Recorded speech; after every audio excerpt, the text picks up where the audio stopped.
Mga kapatid, ang homilya po ngayong araw ng Martes pong ito ay hango po sa babasahin kong ito.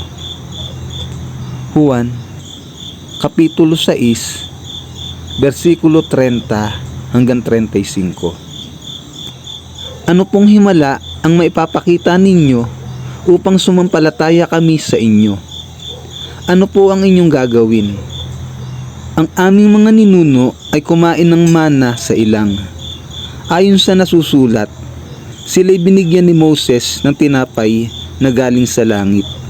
Sabi nila.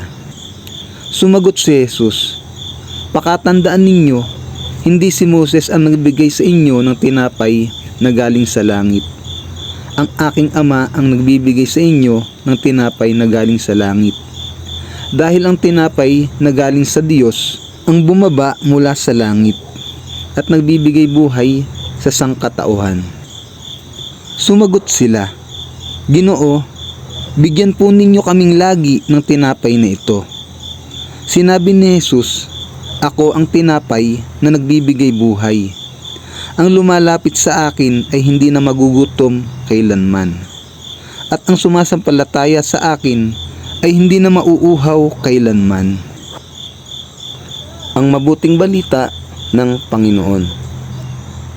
Pinupuri ka namin, Panginoong Hesukristo.